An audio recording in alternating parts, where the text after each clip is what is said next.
Chavos, ahora sí creo que ya me escuchan. Sí, doctor, ya se escucha. Sí, doctor. Pantalla también. No, Eso no, no la se ve, pantalla doc. no. No, doctor, la pantalla no. Ah, la pantalla no.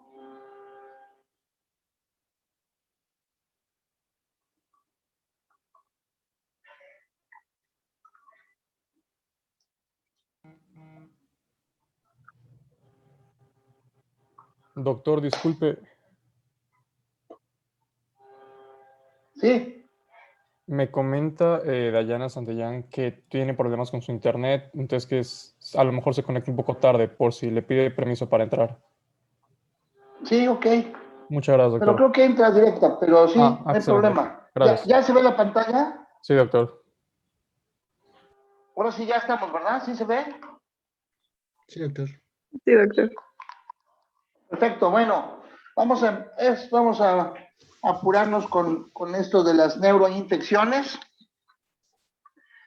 Igual como lo hemos platicado, el problema, cualquier enfermedad puede tener una evolución diferente de acuerdo a las características del problema. La evolución de una infección que afecta al sistema nervioso puede ser aguda, subaguda o crónica. Generalmente una infección aguda pues es un proceso infeccioso, bacteriano, viral, por hongo, etcétera, de muy rápida evolución. Tendremos una evolución subaguda en el caso de que, por ejemplo, el patógeno no sea tan agresivo o las defensas del huésped, por así decirlo, tengan cierta capacidad de ir frenando el proceso infeccioso. Eso daría una evolución más lenta. O, por ejemplo, cuando un paciente tiene un proceso neumónico y se complica con una meningoencefalitis, pero al estar recibiendo antibióticos para el proceso neumónico hace que se frene un poquito la evolución del proceso neuroinfeccioso. También sería una evolución subaguda. Y la evolución crónica, antes se hablaba, por ejemplo, de los virus lentos, ahora son los priones, como el Creutzfeldt-Jakob o enfermedad de las vacas locas, o por ejemplo la sífilis, que también puede dar una infección crónica. Eso sería en cuanto a la evolución. Ahora, ¿hasta dónde llega? ¿En dónde se localiza la infección? En el sistema nervioso.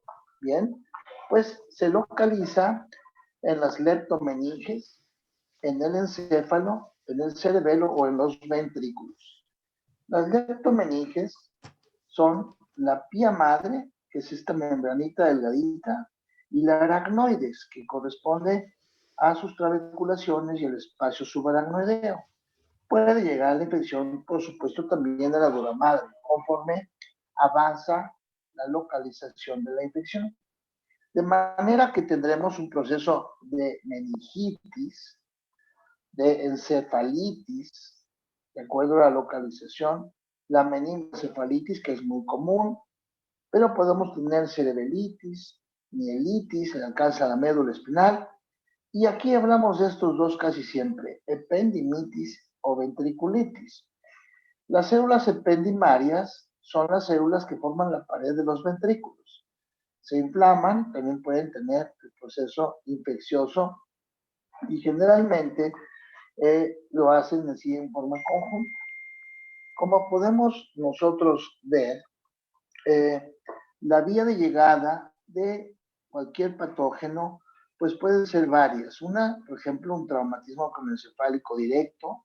Otro puede ser por continuidad, por ejemplo, con la otitis o la sinusitis, o directamente de nasofaringe, inclusive de problemas peridentarios.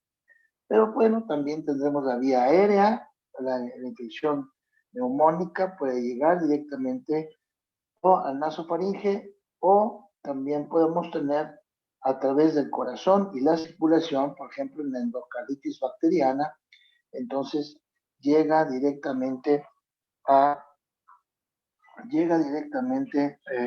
por la endocarditis bacteriana, llega directamente por la vía hematógena, por la circulación como otras infecciones. Uy, perdón.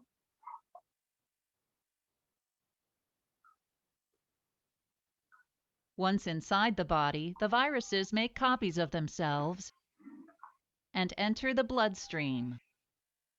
Viruses travel through the bloodstream to the brain, where they cross the border between the bloodstream and the brain into the cerebrospinal fluid. The viruses spread throughout the cerebrospinal fluid and infect the cells of the meninges. The meninges become inflamed as the immune system begins to fight off the infection.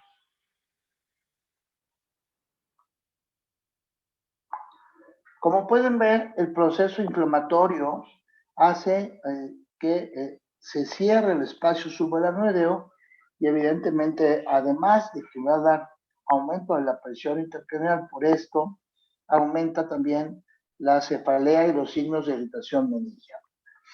Esto sucede cuando un grupo de células que se encuentran generalmente en los capilares cerebrales, pues se rompen. Esto se llama barrera hematoencefálica, y aunque es una situación relativamente virtual de defensa, cualquier situación como algún otro proceso infeccioso, inflamatorio, un traumatismo craneoencefálico, rompe la barrera hematoencefálica y de esta forma algunas bacterias, virus, hongos, etcétera, pueden entrar al tejido cerebral, principalmente en la circulación en las leptomeninges. Las causas de las infecciones en el sistema nervioso pueden ser por virus, bacterias, por hongos, por parásitos o por priones, que serían partículas potencialmente infectantes. Por ejemplo, aquí tendríamos que ver todo lo que sería la infección viral, bacteriana, etc. Hablamos de meningitis a la infección o inflamación del espacio subaracnoideo, la aracnoides y la pía madre. Entonces, aquí es donde se empieza a hacer una diferenciación. Cuando solo tengo proceso inflamatorio e infeccioso en meninges, hablaré de meningitis. Cuando ya se compromete el encéfalo, pues hablaré de meningoencefalitis. Aunque hay casos en donde puede haber inicialmente solo encefalitis. La etiología y la causa van a cambiar en cada caso, porque va a depender precisamente de la variabilidad inclusive de la época del año, de la zona, etcétera, sobre todo hablando de la meningitis bacteriana. Viral meningitis is an infection. Viral meningitis is an infection occurring. Viral meningitis is an infection occurring mostly in children under age 5. It happens when certain viruses invade the meninges, which are the tissues that cover and protect the brain and spinal cord. The meninges are arranged in 3 layers. The layer that actually touches the brain and spinal cord is called the pia mater. The spiderweb-like middle layer is called the arachnoid mater. The outermost and toughest layer is called the dura mater. Cerebrospinal fluid, which also protects the brain and spinal cord, flows between the meninges and over the surface of the brain. The most common cause of viral meningitis is a type of virus called enterovirus. Pero puede ser cualquier otro virus o cualquier otra bacteria, etc. Bueno, generalmente hay bacterias que son mucho más frecuentes que otras, como les decía, dependiendo también la época del año, la edad del paciente y la zona o la región en donde están. Ahorita, lo que vemos acá son estadísticas, pero que han venido cambiando con el paso del tiempo. Inclusive, pues bueno, esto va variando, aunque siempre o casi siempre son los mismos patógenos, las mismas bacterias al lado de la meningitis bacteriana, y solamente aumenta un poco la frecuencia hasta donde vamos en el 2007. Lo que vamos a hacer es también evaluar los diferentes gérmenes de acuerdo a la edad. También hay predominancia en la edad, en los niños, en los adultos, puede ir cambiando. Probablemente estos últimos datos, como podemos ver, hasta el 2007, pues ya son muchos años. Actualmente seguramente ha cambiado un poquito en porcentajes, pero siguen siendo prácticamente las mismas bacterias las que van teniendo el problema, o que son las que van variando en frecuencia. Hay factores de riesgo que se pueden ir sumando, como podrían ser los que ven acá en los neonatos o en los recién nacidos, complicaciones del trabajo de parto, bajo peso al nacer, infección materna perinatal, ruptura prematura de membranas, otro tipo de enfermedades metabólicas, compromiso inmunológico, etc. Y en los adultos, también en los adultos hay factores de riesgo que pueden estar presentes como el alcoholismo, la cirrosis, otros factores inmunológicos, problemas de inmunidad, de autoinmunidad, esplenectomía, etcétera. Lo que vemos ahí, los trasplantados de riñón, por ejemplo, que son pacientes que tienen alto riesgo de infección. Ya habíamos hablado de las vías por las cuales podemos llegar a tener nosotros la llegada de una infección. Muchas de las veces lo que encontramos son pacientes sépticos, pacientes que ya traen un proceso infeccioso generalizado. Había mencionado hace rato la endocarditis bacteriana, y bueno, pues si revisamos el mecanismo de circulación del corazón, pues ahí sí, como hay un trombo que se pueda desprender, puede haber trombos sépticos que también suban y compliquen con una neuroinfección de acuerdo a la llegada del patógeno. El cuadro clínico en la meningitis, pues bueno, no cambia mucho. Es un paciente que tiene un síndrome febril generalmente y que además puede traer cefalea y, por supuesto, signos de irritación meningia. Entonces es básicamente el inicio de la meningitis. Hacemos un estudio del líquido cefalorraquídeo, los laboratorios para ver una biometría hemática, cultivos, por ejemplo. También es importante hacer de entrada una tomografía y si podemos una resonancia, porque tenemos que descartar hidrocefalia para poder hacer la punción lumbar y tomar el líquido cefalorraquídeo. Cuando el paciente tiene el cuadro típico, un síndrome febril, cefalea, puede haber náusea, vómito, fobia, lo exploramos, tiene signos de irritación meningia, pero en el momento que aparece ya el aletargamiento o problemas de conciencia, o como en este caso, espasmos infantiles.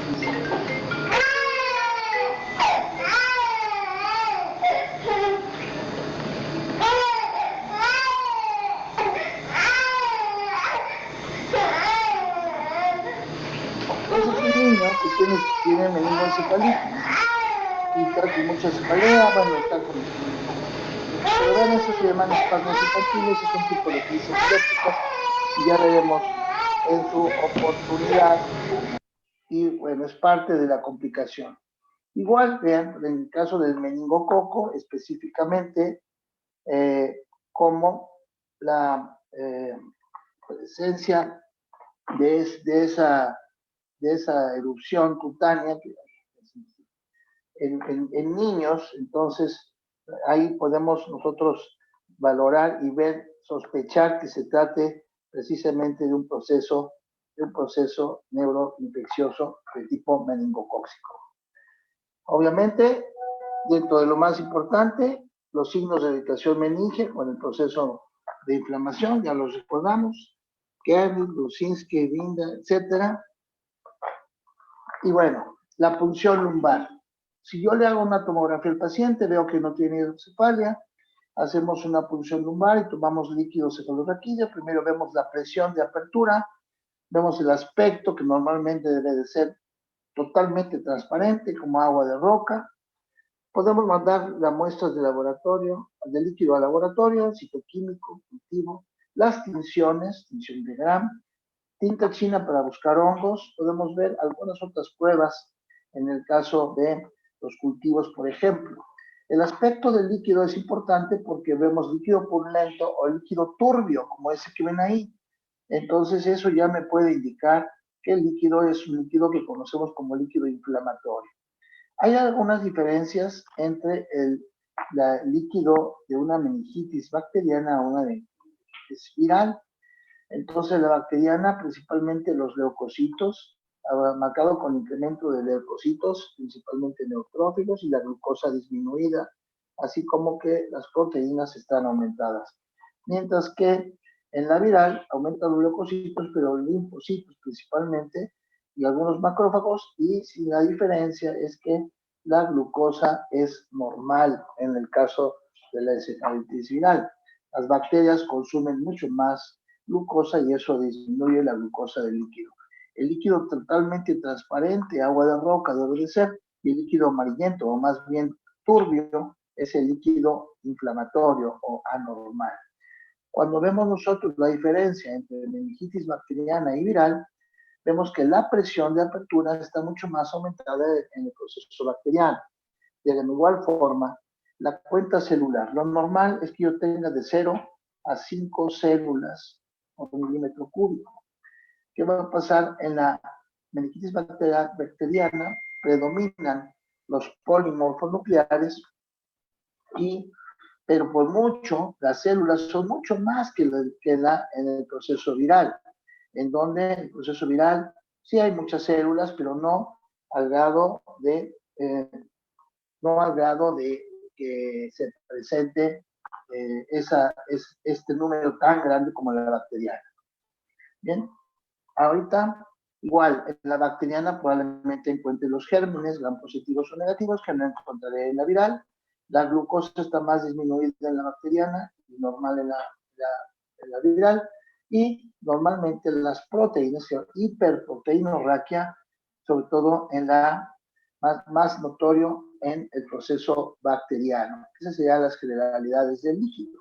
En las tinciones, pues bueno, seguramente nos van a reportar los cultivos la presencia de los principales patógenos, sobre todo en el caso de las bacterias, como las que ven ahí.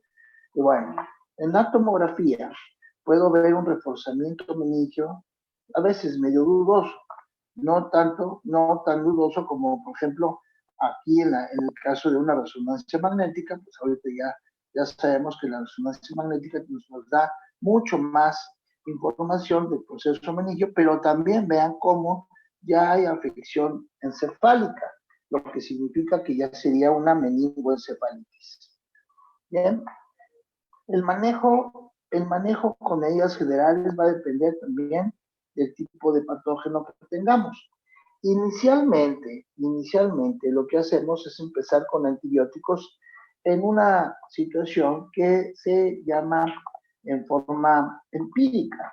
Bueno, empezamos generalmente con antibióticos fuertes, porque no tenemos todavía el resultado del líquido cefalorraquídeo y no podemos esperar hasta tenerlo para poder dar el tratamiento. Lo que haríamos, inclusive algunas veces que tenemos confusión, que sea bacteriana o viral, pues empezamos con tanto antivirales como antibióticos. Recordar que existe la posibilidad del edema cerebral y muchas veces tendremos que manejar medidas antiedema. Bien, generalmente empezamos con antibióticos de amplio espectro y algunas veces hay algunas cosas que nos pueden ayudar o indicar. Esto, al igual que la estadística que les comenté hace ratito, el tratamiento con antibióticos pues también va a cambiar y va cambiando. A veces cada año hay antibióticos diferentes, ahorita hay unos antibióticos de última generación que realmente son bastante potentes y que podemos utilizarlos. El número de pacientes con procesos de meningitis bacteriana ha disminuido y ahora vemos más pacientes con problemas virales.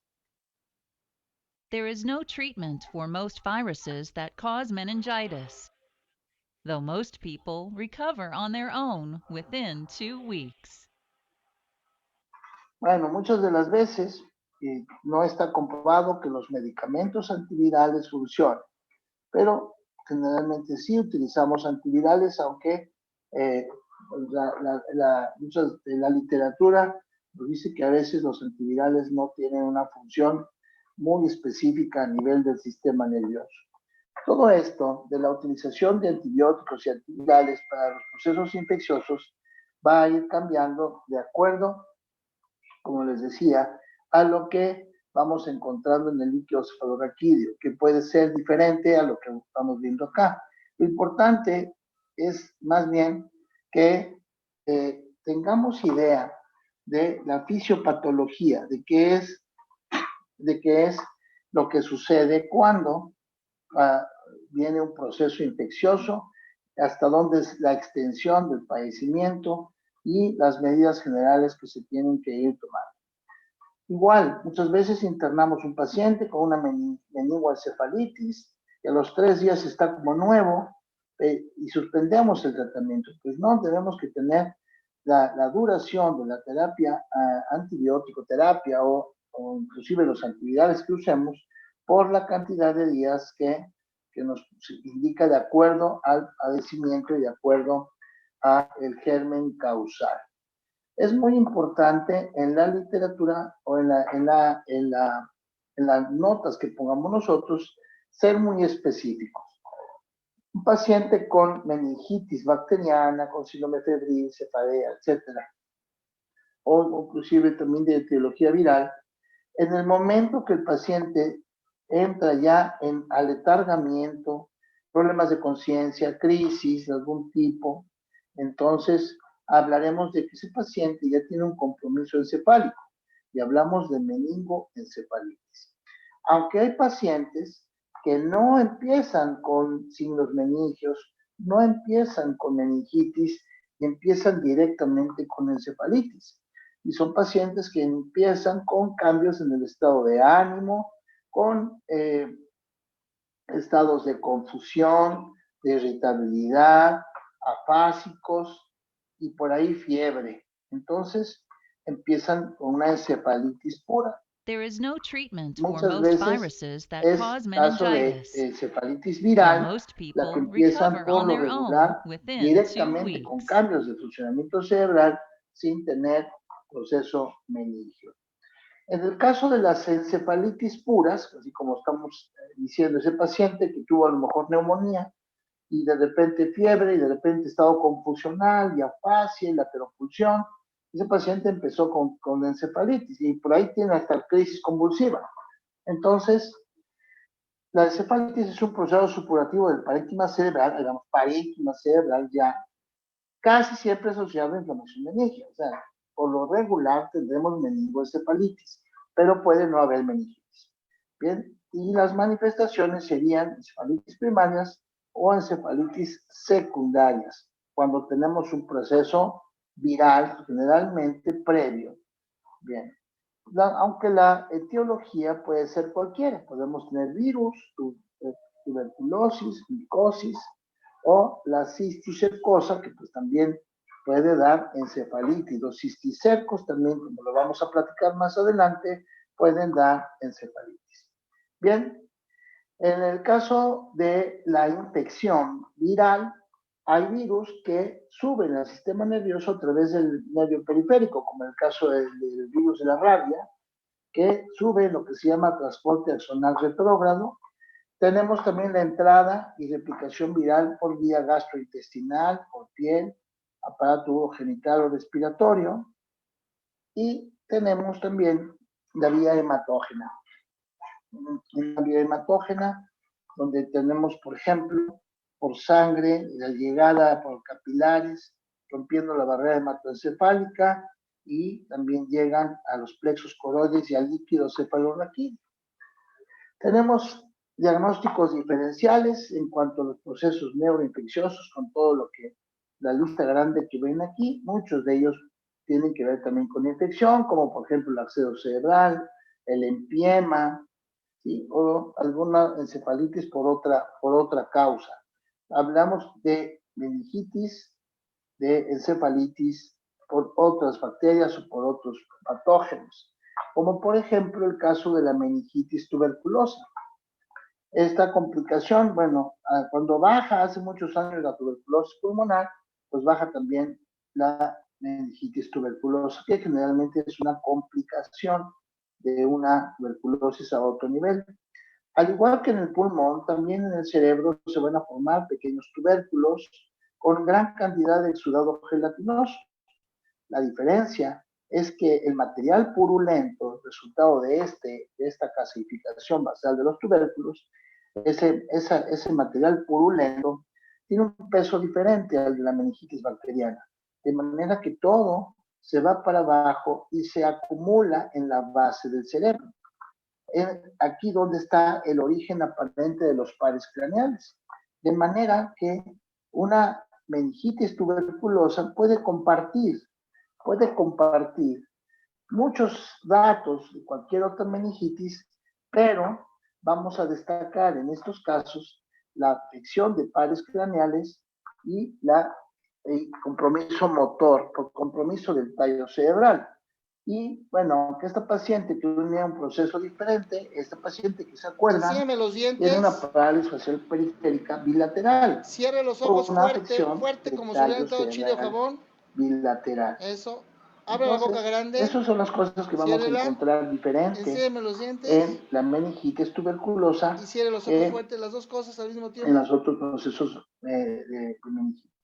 Las células no se elevan tanto, sí hay cambios en las proteínas, la glucosa baja, y bueno, en estos casos, pues el tratamiento, lo sabemos exactamente el mismo que la tuberculosis pulmonar, con doble o triple esquema que se utiliza incluso por tiempo muy prolongado. Las complicaciones de cualquier proceso infeccioso pueden ser los abscesos cerebrales, el empiema o la hidrocefalia por la obstrucción de los acueductos o los agujeros de drenaje, y algunas veces en casos graves que no responden al tratamiento, la coagulación intravascular diseminada, que a veces es la causa de muerte de los pacientes.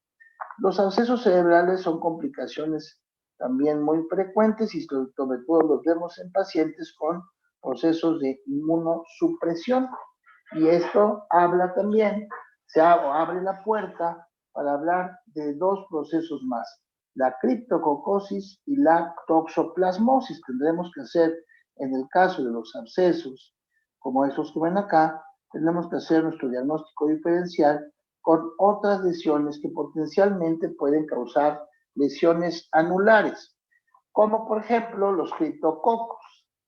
El criptococo neoformans es la infección más frecuente por hongos del sistema nervioso. Afecta vía de entrada piel, mucosas y aparato respiratorio. Aumenta la presión intracraneal, puede producir ataxia, puede producir paraparesia espástica, o sea, es una infección por hongos en todo el cerebro, principalmente es como una encefalitis. Y el diagnóstico lo hacemos porque vamos a encontrar en el líquido cefalorraquídeo los criptococos en una prueba que se llama tinta china. Ponemos una gotita de líquido cefalorraquídeo con una gotita de tinta china y lo vemos al microscopio, y lo que vamos a ver son los criptococos nadando ahí en la tinta china. Los criptococos se caracterizan por tener una cápsula birrefringente, lo que quiere decir que la luz los atraviesa y vemos prácticamente cómo están los criptococos ahí. Los criptococos y la toxoplasmosis son dos gérmenes o dos agentes que se llaman oportunistas, y los vemos frecuentemente en pacientes con inmunodeficiencia adquirida, o sea, con HIV, y esas son infecciones y que son a lo mejor fácilmente tratables, pero son recurrentes, precisamente porque son oportunistas y aprovechan la inmunosupresión para su llegada e introducción al sistema nervioso. La toxoplasmosis causada por el Toxoplasma gondii es una infección que puede ser congénita o puede ser adquirida.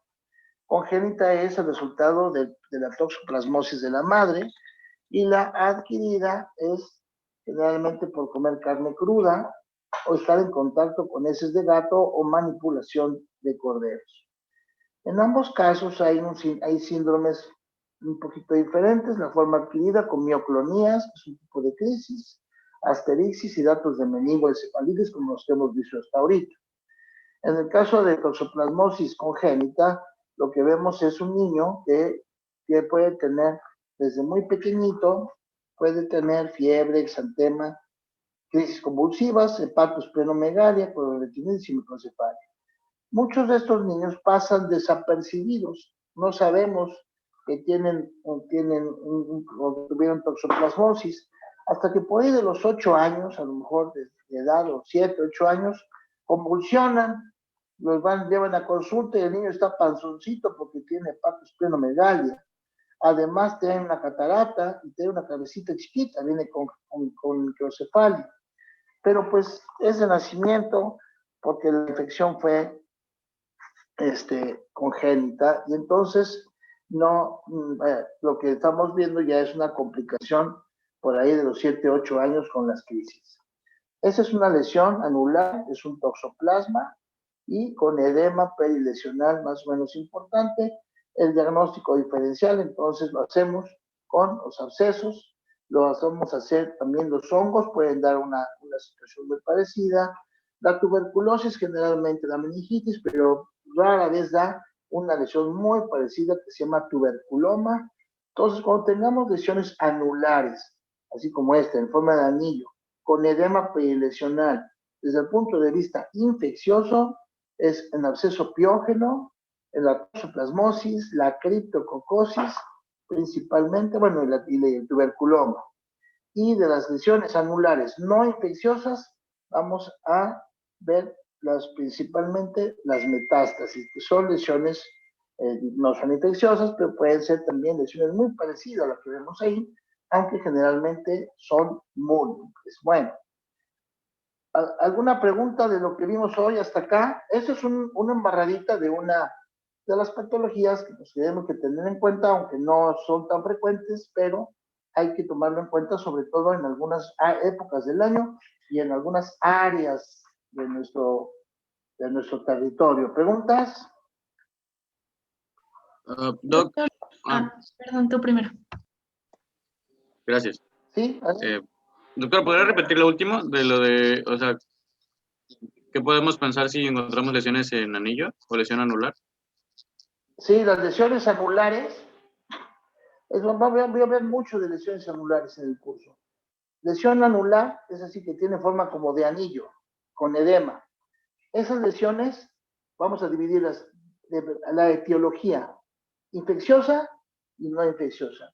En la infecciosa, aquí por ejemplo, toxoplasma, criptococo, absceso piógeno, o sea, por bacterias, ¿sí?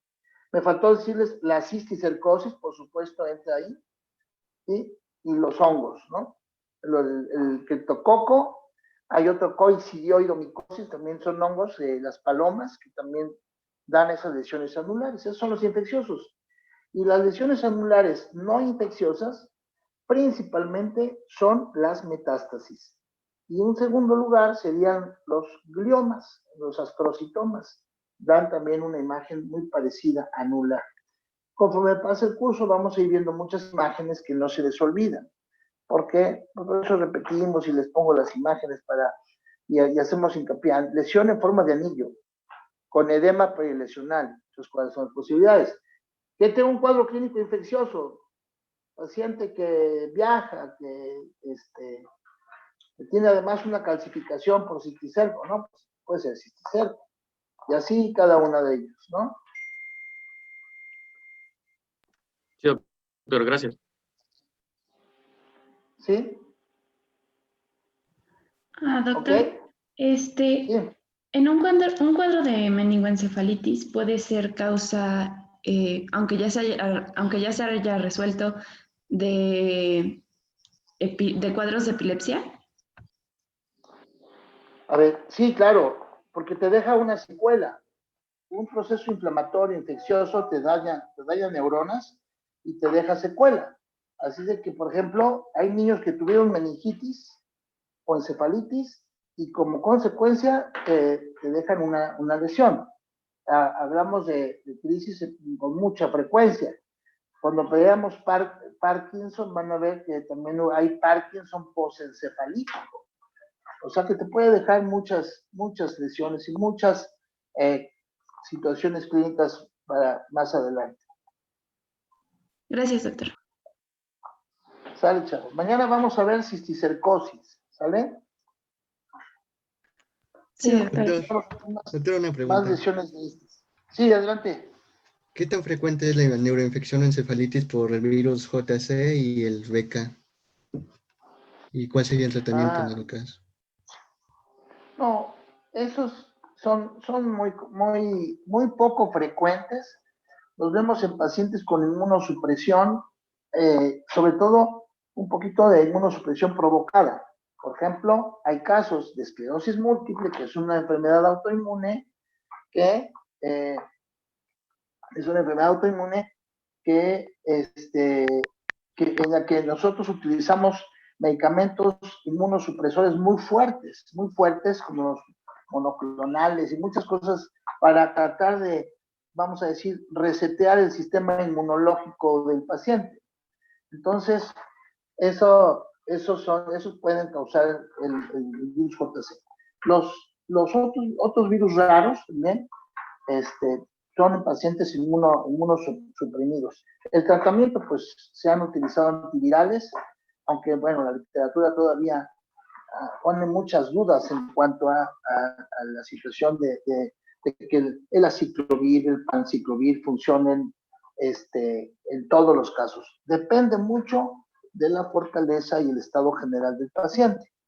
Y aprovecho la pregunta para mostrarles estas otras que tienen que ver ahorita con lo que está de moda, que es lo del COVID, donde, bueno, desde hace unos meses que empezó todo esto, este cuadrito que ven aquí abajo, este es una resonancia de una paciente que yo vi, que aparece con unas lesiones en los ganglios basales, hiperintensas en resonancia magnética, y la publicación, bueno, no de nosotros, pero la publicación casi inmediatamente, porque empezó todo así muy rápido, estos casos ya son los casos publicados y como pueden ver, igual, es un proceso de encefalitis necrotizante, o sea, se le llamó como una encefalopatía necrotizante hemorrágica. Estas son unas de las complicaciones que estamos viendo, aunque es causado directamente por el virus que afecta al sistema nervioso. O sea, está comprobado que el COVID-19 afecta al sistema nervioso directamente, ocasionando una encefalopatía hemorrágica necrotizante. Ese es uno de los casos. Entonces, eso es un virus y también afecta directamente.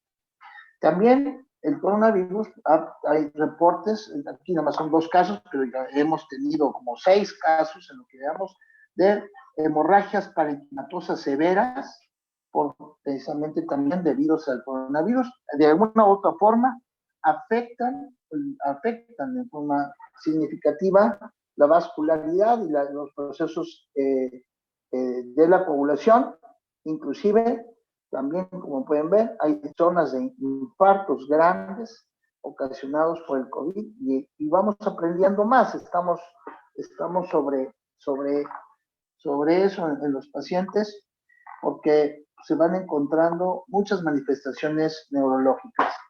Hay un problema que se llama Guillain-Barré, que es una poliniopatía inflamatoria aguda, ascendente, y también el Guillain-Barré está siendo diagnosticado en pacientes con COVID. Bueno, esto hablamos de los virus. Bueno, en este caso es un virus no tan raro porque ahorita estamos en pandemia. Los otros virus como el JC, pues es muy poco frecuente. Yo he visto 2 casos nada más en 30 años, o sea que realmente no es tan frecuente. Eso es. Y a lo mejor les pregunto en el examen, ¿cuál sería la manifestación clínica neurológica más frecuente por coronavirus?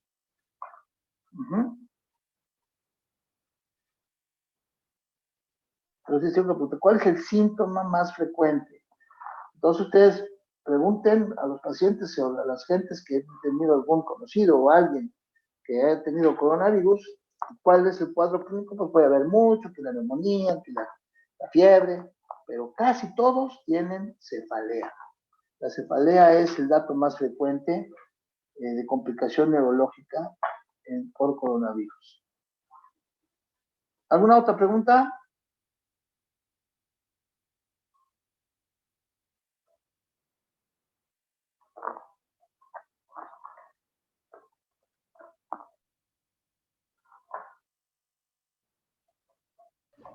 No, doctor, muchas gracias. Dale, chavos, nos vemos mañana.